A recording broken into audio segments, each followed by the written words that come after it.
long time ago, in a galaxy far, far away. How many of us can remember where we were, what we were doing when Star Wars went national in 1977? I was standing in line at the Hollywood Theater in La Crosse, Wisconsin, waiting breathlessly to get in so we could sit down and be transported to a world that was unfamiliar to us. It was a combination of the American West, the hero's journey that is filtered throughout all of human culture, and a place that had never been explored before, a galaxy we didn't know anything about, and it blew our minds. We were introduced to people that were familiar in our culture, but they were in a place that did not make any sense, and yet it did. Luke Skywalker, the young Kylo boy, Obi-Wan Kenobi, the mentor, Han Solo, who is the example of the gunfighter and the Western outlaw, basically Wyatt Earp. Everything about this was fascinating because it took characters we understood and put them in a place we didn't know anything about. Yet, the setting was familiar. Indiana Jones. Character introductions. You define a franchise in one shot, and this is it. Indiana Jones, as he first appears, the bad guy running away with his hand whipped. That defined everything up until, it just defined everything in the franchise, that moment. There's Indy going off to figure out how to get the Ark of the Covenant back. He grabs a horse and takes off, and there we go. And we're off and running. He's off to save the Ark of the Covenant from the Nazis. And ultimately, while he's not completely successful, he discovers more things about the world. Then, of course, we've got Ethan Edwards delivering Debbie back to her family. Ethan Edwards being her, I think, uncle. And if you watch, this is the defining moment, I think, in every Western, where the person who did everything, who lives on the edge of civilization, is not allowed to be part of it. And he knows it. Watch the end. Watch this shot. This is probably, I think, one of the defining shots of all Westerns. It just works. He walks away, and that's the end of the shot. John Ford understood everything about filmmaking. Then we have Robert Shaw and the Indianapolis soliloquy. Characters define who they are, and by their words as well. And Captain Quint was on the USS Indianapolis when it was torpedoed. They were delivering the nuclear bomb. And now we know who he is. Then, of course, does anybody remember the first time we saw a dinosaur? Dr. Alan Grant, his wife Ellie, they've both been obsessed with paleontology, and now here they are face to face with something that has not existed on the planet for 65 million years. And there it is. It's a brachiosaurus, but that animal did not walk the earth since the great asteroid hit. And yet, we are all part of it. Or what about the terror at night of seeing a Tyrannosaurus Rex for the first time? This is something that a human being has never seen because we did not exist back 65 million years. And here she comes. She's probably as confused as they are, and she yells out a mighty roar. This is something that human being could never comprehend. Seeing something of that size, here we are, the guys are being chased by the same animal, and she's just, I think, angry, and she's coming after him. It's to me, I think it's almost bigger than a Godzilla movie.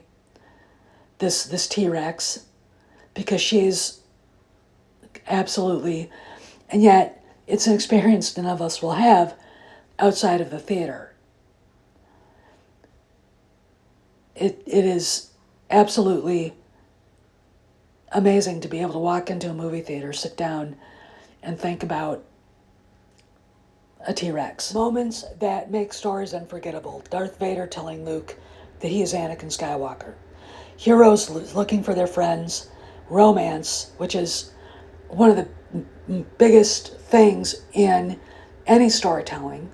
Han and Leia here. And of course, then we've got Anakin's fall.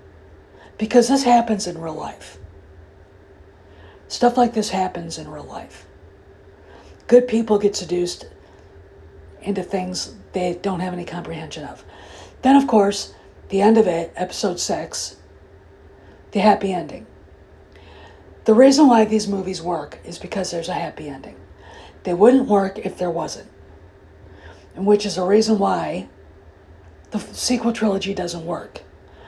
The stories have to make you walk away feeling happy, not completely depressed. Right? And that's the reason why Return of the Jedi works in the end. You have Han with Leia, he looks over, and Luke sees his father as the Jedi he was. Leia retrieves him to bring him back to the group. That is the happy ending. And I think when you go to a movie and you go through all the emotions, you feel pain, you feel the pain and suffering of the characters, you feel the triumph. Your imagination is allowed to go wherever George Lucas, Steven Spielberg, John Ford, John Milius, Martin Scorsese take you. And you come out changed. And that's the ultimate reason for storytelling, right there. Not only for entertainment's sake, but to change how you view the world. Because, in a way, while we can't change our own existence, we can leave with a new appreciation for what we see every day. So, on to the video that Baz put together, and I hope you all enjoy it. This is about storytelling and what matters, why they matter in film. Enjoy.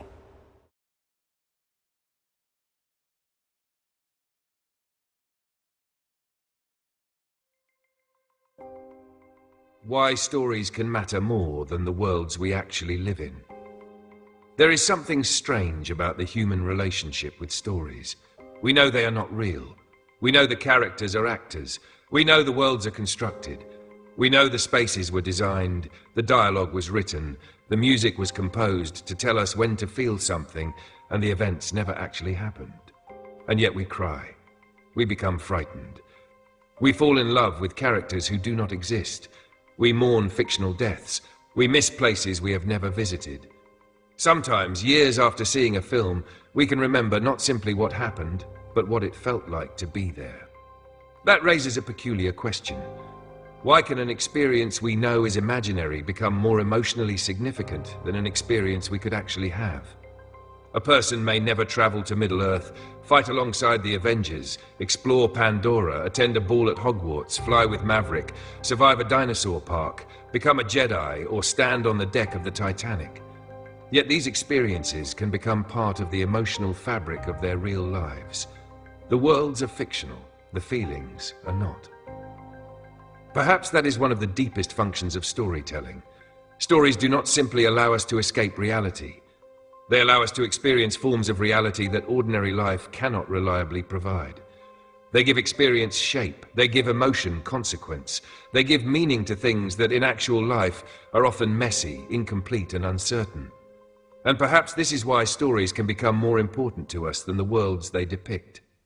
Reality gives us experience. Stories give us meaning. Real life is extraordinarily rich, but it is also extraordinarily disorganized. We rarely know when an ordinary moment will become important. We do not know whether a friendship will last. We do not know whether the person we meet today will change our life. We do not know whether the suffering we are experiencing will eventually make sense. There is no narrator. There is no soundtrack telling us that this is the moment everything changes. There is no guarantee that the final act will provide an explanation. Stories are different. A story takes the chaos of existence and gives it structure. A beginning becomes a beginning because we later discover what it led to. A loss becomes meaningful because we see what it changes. A relationship becomes significant because the narrative gives us time to understand it. A sacrifice becomes powerful because we know what has been sacrificed and why. Consider The Shawshank Redemption. Andy Dufresne's imprisonment is not simply an unpleasant circumstance. The film transforms years of confinement into a story about patience, dignity, hope, and freedom. The viewer knows something Andy himself cannot fully know at every moment, that his actions are building towards something. The tunnel, the posters, the money, the rain, the escape. The story makes the apparently meaningless accumulation of years acquire a shape. Real life does not usually offer that luxury. We often experience events before we understand them. Stories allow us to understand them while we experience them. That is an enormous psychological difference. Stories let us live without having to pay the full price of living. This may be one of fiction's greatest powers. Cinema allows us to experience danger without actually being endangered. We can watch Jurassic Park and feel the terror of being hunted by a Tyrannosaurus Rex without needing to discover whether we could survive one. We can watch Alien and experience isolation, helplessness, and existential fear without actually being trapped on a spaceship with a creature that wants to kill us. We can watch Titanic and experience catastrophic loss while sitting safely in a cinema.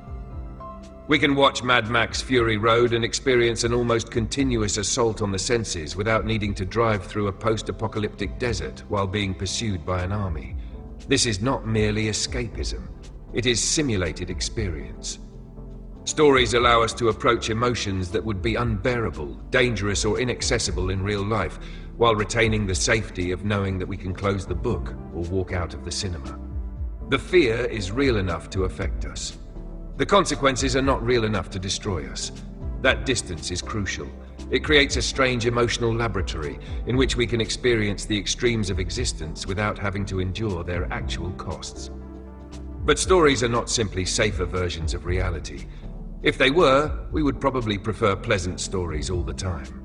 We don't. We deliberately seek tragedy. We watch characters lose parents, lovers, homes, friends, and sometimes their lives.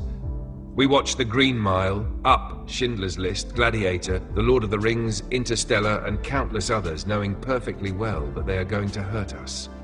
Why? Because suffering in a story can possess something suffering in reality often lacks: form. In reality, pain can feel arbitrary. In stories, pain can become meaningful. Consider Up. The opening sequence compresses an entire marriage into minutes. It contains love, disappointment, aging, illness, and death. It is devastating precisely because the film does not need to explain the philosophy of mortality. It simply shows a life. The audience recognizes something that is true outside the film. People we love do not remain with us forever. The fictional experience, therefore, becomes a way of encountering a real truth. The events are imaginary, the truth is not. That distinction is fundamental. Stories give us lives we cannot live. One person cannot experience every possible human existence. We cannot be a boxer, a soldier, a detective, a king, an astronaut, a pirate, a superhero, a criminal, a scientist, a musician, and a parent simultaneously. Our real lives are necessarily narrow. Fiction expands them. Rocky lets us experience the psychology of someone who has spent his life believing he is insignificant and suddenly receives one extraordinary opportunity. Top Gun, Maverick gives us the experience of mastery, aging, responsibility, and confronting the possibility that the world has moved beyond us. The Devil Wears Prada explores ambition, identity, and the seductive cost of professional success. Good Will Hunting explores the fear of becoming what we are capable of becoming. The Pursuit of Happiness explores desperation, perseverance, and the dignity of refusing to surrender. The Matrix transforms an existential philosophical question, what if the reality I experience is not the real reality, into an adventure story. Each film gives us access to a different form of life. We do not watch merely to discover what happens, we watch to discover what it feels like to be someone else. That is a fundamentally different proposition. And this is why characters can become emotionally real. We know Superman does not exist. We know Tony Stark does not exist. We know Ellen Ripley does not exist. We know Forrest Gump does not exist. But the emotional relationships we form with them can be genuine. Why? Because human beings respond not only to factual reality, but to perceived experience. If we spend 2 hours watching someone struggle, fail, hope, love, and suffer, our emotional systems do not simply shrug because the character is fictional. The imagination provides enough information for us to construct an internal representation of that person. And once that representation exists, we can care about it. This is why the death of a fictional character can produce genuine grief. The grief is not literally grief for a dead human being. It is grief for the relationship the audience formed with an imagined person. That relationship occurred in the real world. The character did not. The experience did. Fiction can make ordinary life feel extraordinary. Perhaps surprisingly, blockbuster cinema does not derive its power entirely from spectacle. Sometimes its most powerful moments are small. Consider The Lord of the Rings. Its world contains armies, monsters, ancient kingdoms, wizards, and supernatural forces. Yet some of its most emotionally important moments involve food, friendship, walking, singing, home, and the desire to return somewhere safe. The enormous scale works partly because it is anchored in ordinary human experience. The same principle operates in Star Wars. The galaxy is unimaginably large, but the emotional core is recognizable. A young person who feels trapped, a longing for somewhere else, a mentor, friendship, fear, family, identity, the temptation of power. The impossible becomes emotionally accessible through the ordinary. This is one reason fictional worlds can become places we miss. We rarely miss the entire world. We miss our experience of ourselves within it. We miss what it felt like to walk into the cantina, to hear the opening music, to see the Shire, to sit in the Millennium Falcon, to watch the sun set over Tatooine. These places become emotional containers. They hold memories of the person we were when we encountered them. A fictional world can become part of a real person's autobiography. This may explain why certain stories are so closely associated with childhood, adolescence, or particular periods of life. People often say, "I grew up with these films." Technically, they didn't, but psychologically, something close to that happened. The films accompanied their development. They saw Toy Story when they were children. They watched The Lion King when they first encountered grief. They discovered The Dark Knight when they were old enough to become interested in moral complexity.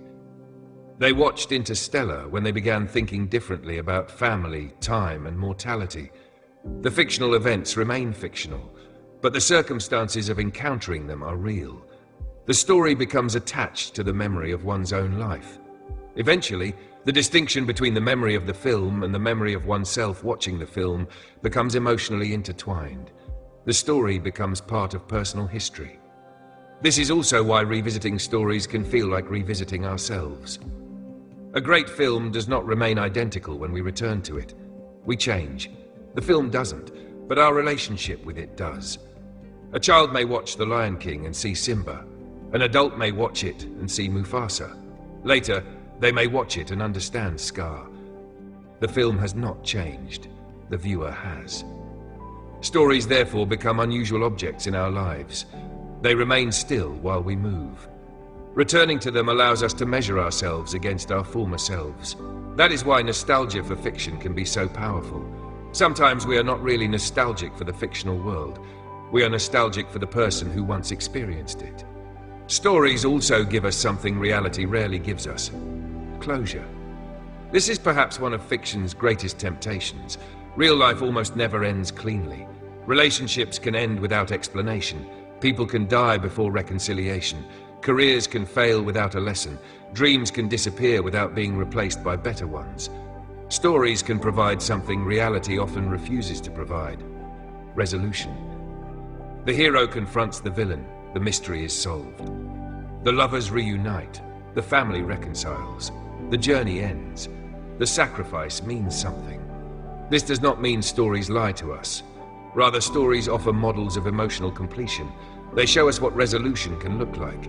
That can be comforting even when we know that reality will not necessarily behave the same way. But the best stories do something more sophisticated than simply giving us happy endings. Consider The Dark Knight. Its ending does not resolve the moral problem neatly. Batman accepts becoming something hated so that Gotham can retain faith in Harvey Dent. The film therefore gives the audience something more valuable than a simple victory. It gives a moral structure to sacrifice. Likewise, The Lord of the Rings does not pretend that victory removes suffering. Frodo saves Middle-earth, but he is not simply restored to the person he was before. Victory and damage coexist. This matters because the greatest stories do not merely tell us that everything will be fine. They tell us some things can remain meaningful even when they cannot be made whole. That is much closer to real human experience. The strange power of impossible worlds. Science fiction and fantasy demonstrate this especially clearly.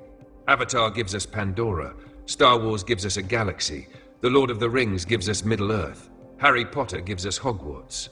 Dune gives us an interstellar civilization. These worlds are impossible, yet the emotions operating inside them are recognizable. That is the trick. The purpose of an imaginary world is not necessarily to create a place we could literally inhabit. It is to create a space in which truths about our own world can be made visible. Pandora allows Avatar to explore exploitation, nature, and belonging. Middle-earth allows The Lord of the Rings to explore friendship, temptation, courage, mortality, and power. The world of Dune allows questions about politics, religion, ecology, and charismatic leadership to become mythic. The impossible world becomes a lens. We enter another universe in order to see our own more clearly. Perhaps that is why stories can sometimes feel more meaningful than real life. This does not mean stories are better than reality. Reality is where love actually happens, where friendships actually matter, where people are born and die, where consequences are real. The point is almost the opposite. Stories matter because they allow us to understand reality. They compress it, they exaggerate it, they simplify it, they symbolize it, they give it patterns. A film can take something that would take 20 years to understand in real life and communicate its emotional structure in 2 hours. That is not reality being inferior. It is art performing a different function. Reality gives us the raw material. Story gives us the pattern. The audience completes the experience. There is another crucial element. A story does not exist entirely on the screen.